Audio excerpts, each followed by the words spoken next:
We are live. Let's get ready to podcast. Fire it up.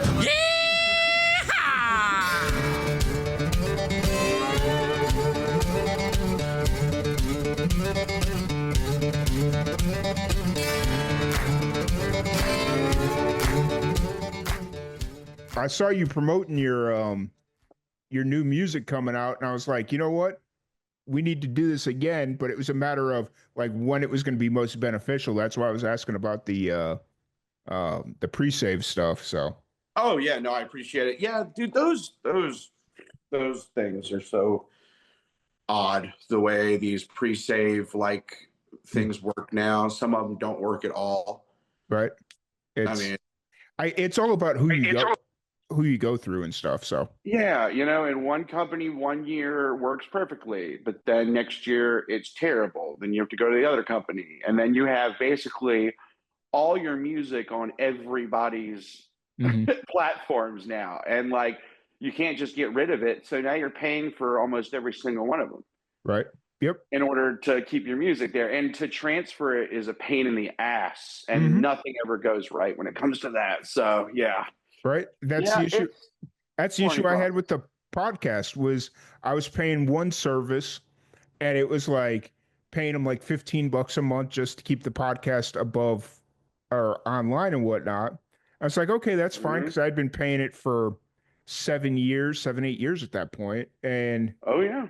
then somebody was like, why aren't you using Spotify's back end? They'll do it for free. You don't got to pay nothing. And I'm like, And you're like, what the fuck? Yeah. and I'm like, wait, what? I could save myself $150+ a year. I mean, it's not a whole lot of money, but that's enough, It's enough, dude. In our So. business, every cent counts, dude. Yep, 100%. So, but then I had issues getting everything from my original podcast to feed over, and I was just like, you know what, screw it. We need to rebrand anyway, so let's do it. So, Oh, the rebranding. Love that term. Right, Something I've been doing my whole life. I feel that.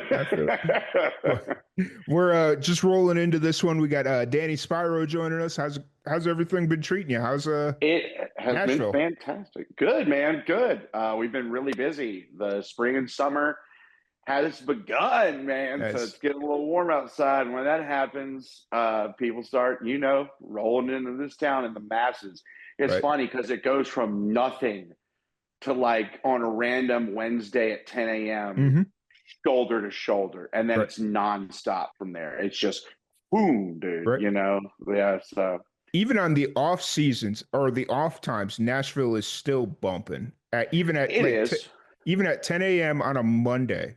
It's like, what is going on here? I don't get this. So it's been the trending city now for a decade.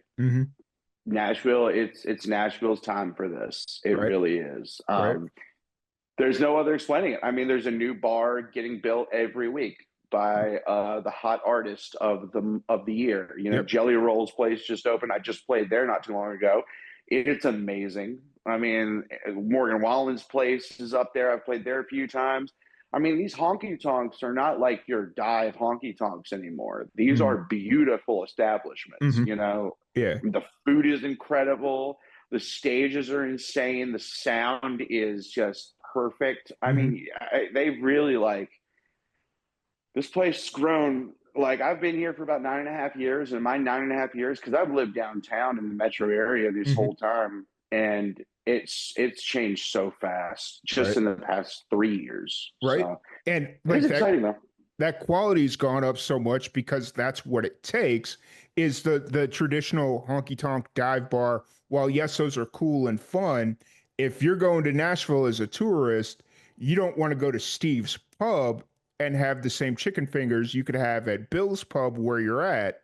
You want the tasty stuff, and it's like, I get it. I 100% get it. So, yeah, I mean, look, the original honky tonks like Robert's Western World, Layla's, Tootsie's, those places will always last because they are the originals and they're the OGs, and you always got to say you've been there and had a beer at a place like that because they really are that historic.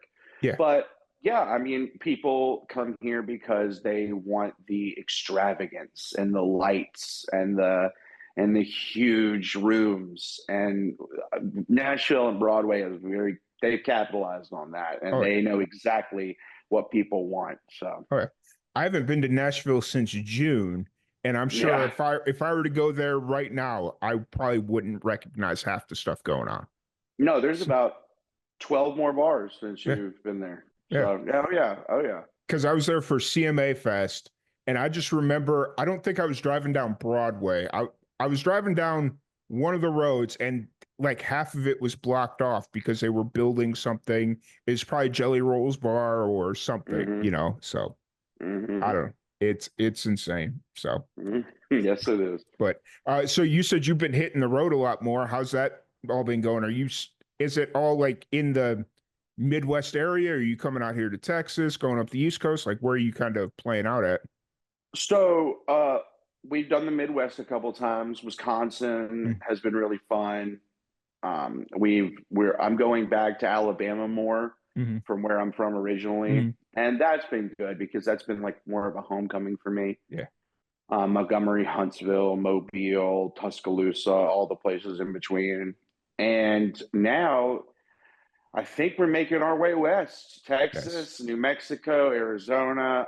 That's kind of the goal. So this spring and summer, we're really setting up to get out there. The shows have starting to get bigger, Hmm. and we're looking at more ticketed events now, more Nice, regional music. So it really is starting to pop off, and nice.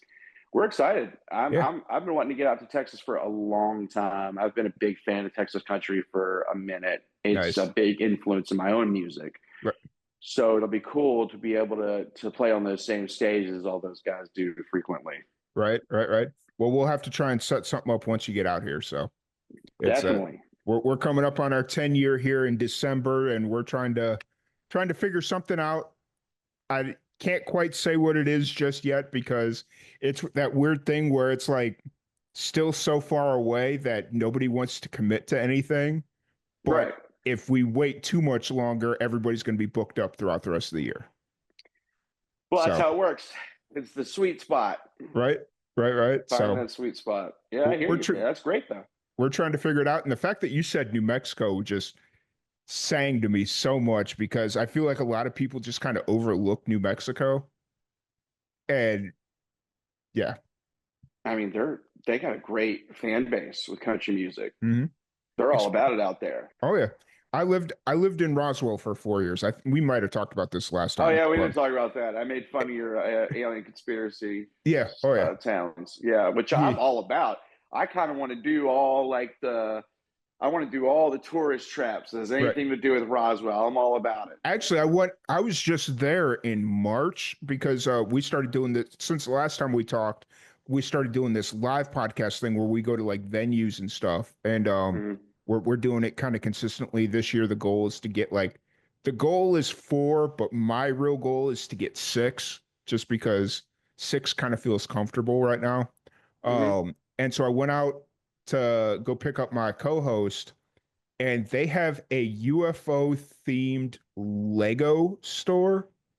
With it's not like an official Lego store, but it's like one of those unofficial Mm-hmm. deals, and it's all UFO themed stuff. And I'm like, that is the best tour. Like, just hope Lego never really goes out of style because you've got a Yeah. gold mine there. So Oh, it's bigger than ever. yeah, I went to a Lego store. We have a few here in Nashville.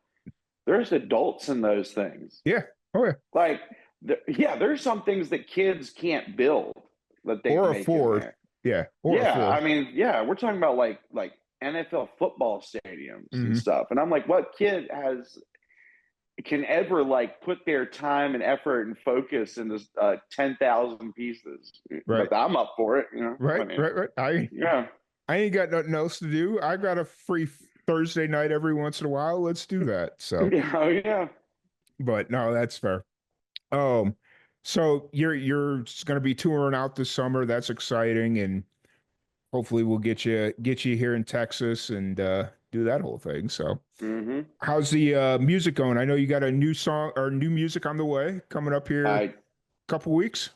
I do. I do. April 25th. It's called Love Songs Lately.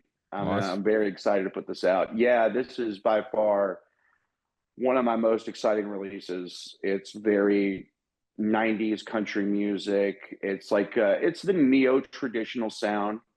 So it's got today's sounds in it, but it really gives homage back to like the 90s country, the James Ottos, the Clay Walker's type sounds. So I'm very excited to put this out. This is gonna be a fun one. Nice. How long's it been in the works? Well, we wrote this about 6 months ago. I wrote this with a very big songwriter by the name of Mason Douglas, and he's written with guys like Hardy and Kid Rock. And when we sat down, I had this idea. I was like, you ever notice when you're a single guy, your radio player is just listening to stuff like Nirvana and all this like grunge rock and sad, brooding, poor me songs? Yeah. And then one day you meet somebody, and all of a sudden, one day you notice that it went from all those sad rock songs to like Rascal Flatts and Josh Turner and all that. And you have this moment where you're like, wait a minute, my entire playlist went from 90s brooding rock and roll to all these country love songs. And that's kind of, I had this idea and I wrote love song, like all I've been listening to are like love songs lately.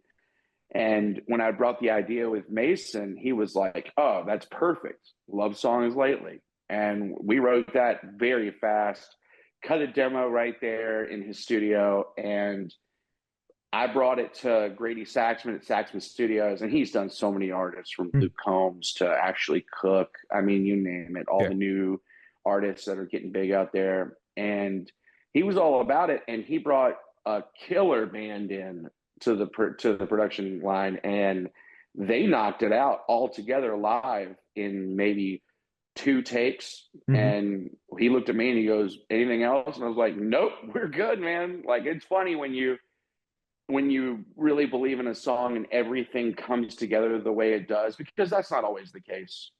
Sometimes there can be a struggle. I've had a release where it took a long time and a lot of editing and a lot of going back in there and fixing the little things. But the truth is that I've been more familiar with being in a studio now, and that's an art in itself. I've played on stages since I was 17, and playing in front of 1,000 people, playing rowdy country songs. That's not the hard part for me. The hard part is sitting in that vocal booth and being like, oh, this is a little different than running on that adrenaline that I run on with a live show. Yeah. But I don't know, for this time, it just felt very comfortable. And it's funny because I've never pushed myself more than this song, vocally, writing, taking care of my health more off the field, as they say. I've really put a lot of time and effort into writing more songs that really are I don't know, without saying more professional, just crisper. Yeah. There you go. I guess in a way, crisper is a good way of saying it, where everything is bam, bam, bam, and I've never written songs like that before. A lot more of my songs are more of looser, metaphoric stuff like that. So it was fun writing a song like this with Mason, because Mason has written a lot of hits with people and really does know this town and knows how it works. And so does Grady Saxman. So you put those two guys together. Then we put Brianna Tyson as our vocal producer in there, and she's been a star in Nashville for years now. So it all just came together perfectly. The band, Kirsty Krause, you know her very well. She is on the background harmonies on that, and she's a pro. And having her and Brianna there with me, focusing on every word that I'm saying in the studio, getting on me when I'm off, getting on me, making sure that I get it right. So I had a lot of help with this, and I think people are going to really hear how this was definitely a team effort on this one. So I'm very excited. Yeah. Nice. And is it all leading to something bigger, or is this just kind of a standalone single, and you're gonna keep it moving forward? It's a standalone single, no Hmm. doubt. We're not focused on the EP just yet. My team and I would like to release at least maybe two more single based Yeah. songs. I mean, they'll probably be like, the next two will probably connect what I did before to what I do now to Hmm. make it familiar with the audience. But yeah, we probably got one or two more singles in line before the EP. Now, obviously, the EP is the ultimate goal, but right now for this summer, I believe that we're just going to stick with a couple more singles Yeah. just to get the ball rolling more. Yeah. And I mean, that lines up really nice because, like, since you'd mentioned that you're starting to tour out more, that like the singles right now is kind of like a good play just to get your name out there, get people familiar with you. But then if your touring does really well this year and you start doing it more next year, that's when you roll out the hard copy EP, LP, whatever it is, because you're out playing in front of new people every night and not just kind of playing the Nashville crowd, if that makes Oh, sense. So, exactly. Most of our fan base, as much as we get a very big, large, um, just all kind of from everywhere that mhm. comes to Nashville. Yeah. The truth is that and I'm sure most artists get a true fan base from going out on the road Oh yeah. and coming to them. Oh yeah. And you're right. I think doing all these road gigs and opening up for more artists and really hopping on their tours and things will help have an EP make sense, Hmm. Oh yeah. And so. and it's one of those things because when people come to Nashville, they're in vacation mode. Hmm. They're there to drink, have a good time, and the music is just kind of the there. Like it's there because it's Nashville. And not saying that they're not there to listen to you perform and whatnot. It's not the main thing that they're there to do. They're there to drink and have fun.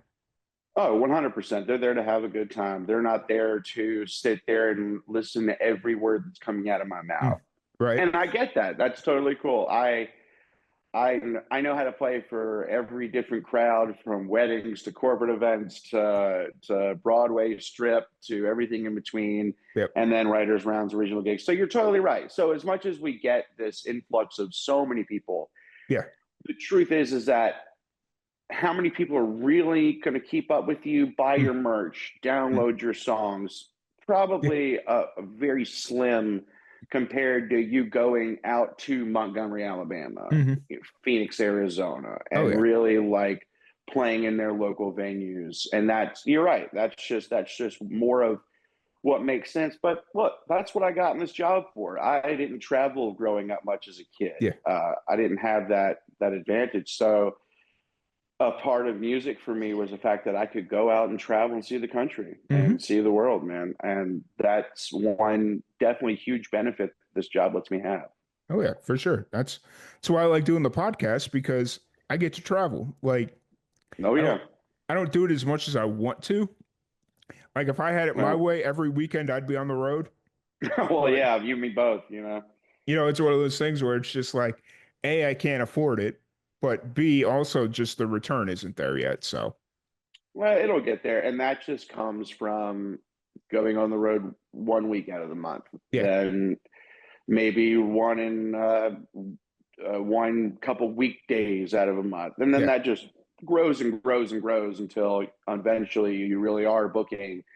All right, this is it. I got to leave every Thursday now to either I'm packing the car or I'm packing my bags to hit a flight. right. So that's the goal, man. But at the same time, for artists that stay in Nashville, there is a benefit to that. There is a benefit of making Nashville my home base Yeah, because I wouldn't be able to network with the type of writers that are here full right, time, and right. that is probably one of the biggest things. And there are a bunch of great writers all over the country, obviously, New Hmm. York, LA, they're everywhere. But Nashville is just so accessible Hmm. because they're looking for new artists. They're Yeah, at writers rounds. They're playing these writers rounds. They're like, that's how I meet most of these right. folks. And Another thing is that you're dealing with some of the best producers in the game, and you can hire them. Mm-hmm. They aren't like tied down to these big corporations. You want to hire a guy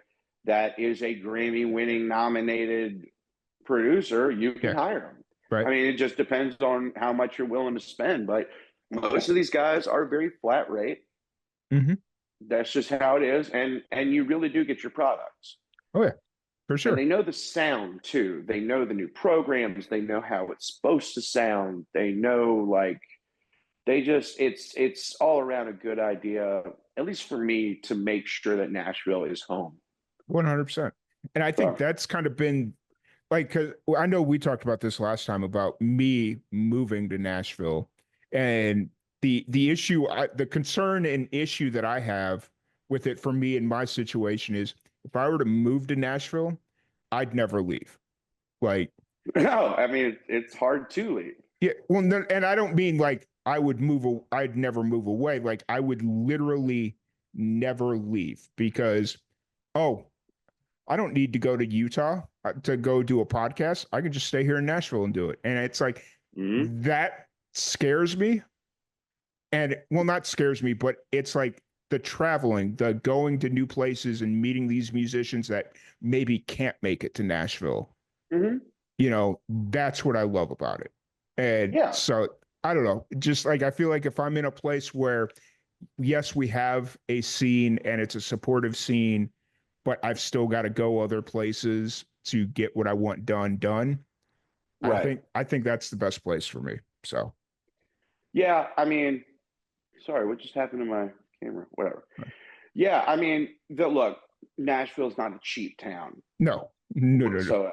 It's not. I mean, it's very expensive, and living in the metro area is hard, and you're paying a good lot for not much, Mm-hmm. you know. And luckily, there are places around town. Everyone's looking for a roommate. One, so there's no shortage of extra rooms that people can split up, and that's what a lot of people I know do, including myself. I mean, I've done that for sure to try to make it work, Mm-hmm. but like, I mean, there's areas like Bellevue, Mm-hmm. there's areas like Donaldson and Antioch that work. But yeah, I mean, I know in your case, because like, I understand what you mean holding a podcast, because there are a lot of podcasts here Mm-hmm. that do not leave. Mm-hmm. Most artists come to them, Yeah. so I do understand. But at the same time, I don't know. I like going on the road, man. Yeah. I like roughing it sometimes. I Oh yeah. mean, I know that sounds crazy, but there's just something about, like I said, there's just something about traveling that I've always wanted to do, and I couldn't do it much. Growing up in Southern Alabama, man, to get anywhere takes forever Right. because you're on the southern tip of Alabama. Mm-hmm. So unless you wanted to go to Florida, Mm-hmm. that was about it. And New Right. Orleans or Yeah. Biloxi, Mississippi, but like besides that, everywhere took 13 hours, Yep. 16 hours, Yep. and just to Nashville's 8 hours. Right. So being in Nashville allows me to really, since it's kind of like the center, Yeah. it allows me to look at like travel and being like, oh, well, it's 7.5 hours here, but it's only, it's very in the hub of the country. Yep. So it really does help. And that's kind of like why I like where I'm at, because I'm literally equidistant to everybody that I know. Like, yes, my dad's a little bit further away, but he lives in South Florida, so he's crazy anyways. And it's just like South Florida is one hell of a place, I'll tell you. right. But like I'm 14 hours from my sister, like maybe 18 from my dad, and then like 10 from my friends out in New Mexico. And it's just like it's really not that bad of a trade-off. And No. but it's very, very interesting because you were talking about Alabama and just living in Southern Alabama and how far it was to drive. I remember I was living in Tallahassee this was about 8 years ago.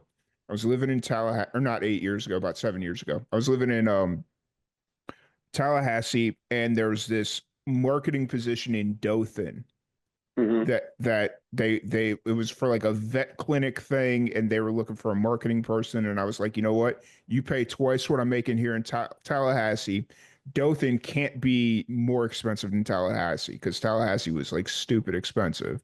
Right. And they come to me and we're talking about it and they're like, you do realize what you're doing though. You're moving to Dothan.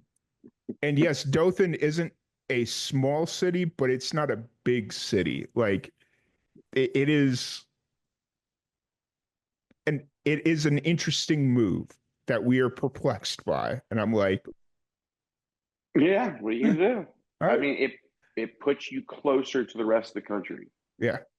And it's like, And it was one of those things where it was just kind of like, you guys pay better than anything I've got right now. So that's the motive right now. So hey, that sometimes is what very much the motive is. I was playing down on the Gulf Coast for years, but there are a lot of very good musicians down there in Mobile and around the Gulf Coast. oh yeah. But there aren't that many venues. Mm-hmm.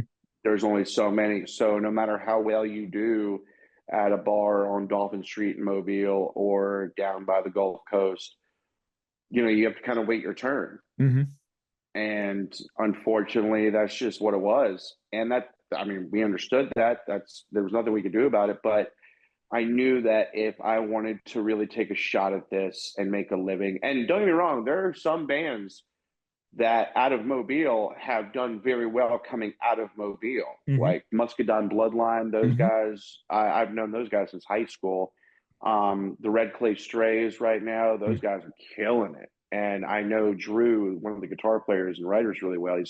Him and Andrew Bishop he's the bass player for them. They're great guys. Mm-hmm.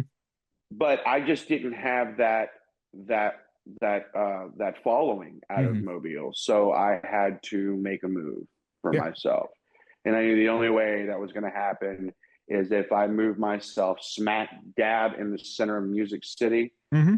I moved right downtown. I was like, I'm just going to be in the heart of this place. Right. I'm going to see how this business works because I didn't have the same fortune that other people did to get to here Mm-hmm. and to get to the popularity that they had. But that's okay because everyone's business is different. Everyone's, road to this business is different. There are a billion stories I've heard over these years of how people have gotten their music lifted and how they've gotten signed to labels or publishing offices or how they've gotten the music out there and their career started. And it's 1,000 different roads. Mm-hmm. And this just happened to be mine. But that's great. I mean, that's okay. I'm totally good with that because Nashville does offer the amount of stages to make a living and to really get your chops up. Yeah. Because I mean, your competition is the cream of the crop from around the country. Yep. That also maybe didn't have fortunate luck or just in their hometowns. Yeah. So they were like, you know what? It's like an actor moving to LA. Yeah. They're like, yep, it's time to make that move. Or a Broadway artist going to New York, So it really does. It's kind of a sink or swim moment for you here in this town. But I like that. I like that feeling. I liked that feeling of playing a writer's round, and my song wasn't as good as the person next to me that had been here for 3 or 4 years. Because you can either take it two ways. You can either look at it as destructive and you're saying, oh man, I'm never going to get to that. Or you be smart and you walk up to him or her after the show and you say, hey, how did you do that song? I love that song. And you really take notes and you learn how to formulate these things. And when you're on Broadway, you learn how to work a tip jug, learn how to work a crowd, learn how to keep a crowd for 4 hours when you're competing against 100 other bars. Actually, you're competing with stages above you and below you. I was just about to say that. I was literally about to bring that up. I was like, because I was talking to somebody a couple months ago, and they were telling me about how they were starting to lose the crowd because there was like 3 bars above that, or 3 stages in the floors above them, and she was, or they, she, I don't remember who it was exactly, but they were they were in like their 8th hour of like 3 gigs or something that they were doing, and so they were just kind of like the pacing was starting to fall off a little bit, and I was it just happens, man. Yeah. Hey, it is what it is at this point. So Look, you get worn out when you do 3 shows a day or 2 shows, even if you do, you know, for a while there, I was doing about 5 to 6 shows a week. hmm Sometimes those would be doubles, so there'd be 8 hour day, 8 hours, yeah. 4 hour piece shows. I mean, you get burnt out, man. Oh yeah. You get worn out. You can only keep that speed up for so much longer, and Celsius and Red Bulls only help so much before your body's just like, hey Nope. man, you got to slow down. Yeah, Right. like there's only so much Red Bull in the world. So, yeah, I mean, you do learn. It is funny, and I think a lot of folks that do play Broadway know there is a point where you have to regulate hmm your mental health and your physical health Oh yeah. because your voice can go out. And then when you start pushing your voice when it's out, then you can really hurt it permanently. hmm So after a few years of grinding like that, you do begin to find your way hmm down there and find where you can make a living, make the money that you need to get into the studio and for advertisement and all the social media campaigning, and then when to back off and when to say, hey, if my legs feel like they're jello, my vocal cords feel like they're rusted, hmm like, so yeah. But that all comes with learning, and that all comes with being in that town and really grinding and saying, okay, this is what I can do, this is what my body can do, now let's make a plan. And I think that's another big thing that I've had to learn is what's the plan? hmm Like, what's all these shows and what's all this grinding if there is no foundation to what you're doing? Like, what's the obvious? Because I think when I first moved here, I was just so, and I think a lot of young artists do the same. They're so enamored with being the fact that they're even in Nashville, Tennessee.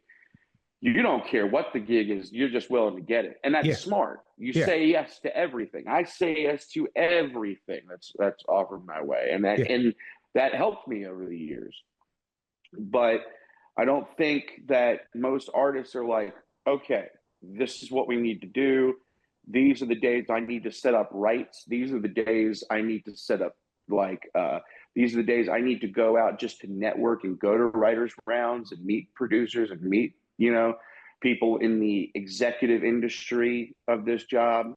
And that comes with time because you run into a wall and you're like, okay, I've been doing all this. What's next? hmm And I have learned that it's very, very, very few times that Music Row is going to call your name. Yeah. You got to knock on the doors for the most part. Oh yeah. They're not coming to you.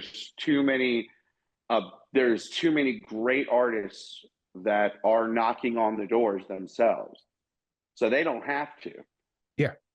And Abs- if you think that they're going to if you think they're just going to come to your show and say, oh, they were great, let's get them, or her. That's not, that is not the most stable way of looking at what you want. Just depending on what you want. If you mhm. want to make Broadway a career, then great. Then focus more on that.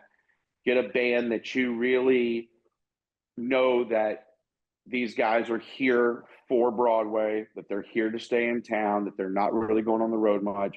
But for me as an artist, I needed to find some foundation of, okay, I did all this. What's next to get me to where I need to be as far as Mhm. an artist and songwriter? And that quickly can become a lot up to your neck and stuff. But it's okay because you just chip a little at a time, Yep. Yep. you chip a little at a time. Absolutely. It's It's a frustrating. and it's a process. It like everything is Yeah. a process. So, Yes, it but is. It's just like any other job, man. right. You start from the bottom. Now we're here. So, Yeah, but like, look, you'll see some people that have been in this town for 3 months and all of a sudden they get a number one. yeah. Anyone can win the lottery, man. Yeah. People do. What's the old saying? Any given Sunday? Any So, given Sunday, man, Al Pacino. yep. I love that speech too. Yeah. I still watch that movie literally for the speech. I've got the DVD sitting right here. I can see it. I can literally see it in my collection. So, Dude, I'm a sucker for that movie, man. It's great. it's a good one. But I really appreciate your time. New single dropping on the you said 21st? 25th, April 25th. 25th at 11 Central, 12 a.m. Eastern. It's called Love Songs Lately. We are very excited. If you're a country music fan, if you're a Red Dirt country music fan, if you're a little bit of a blues, rock and roll, if you're, I mean, really, it's just a fun summer song. It really is. I think y'all are really going to love it. So awesome. Awesome. Well, we got the pre-save link in the description below, so feel free to check that out, as well as all your socials and all that fun stuff. So we'll make sure to push people that way and help make this song a banger for the summer for you. So yeah, thank you so much. Thank you for having me again. Yeah. It's been a pleasure. It's good to see you again, man. Absolutely. Great to see you as well. Thank you everybody for tuning in, and we will catch y'all later.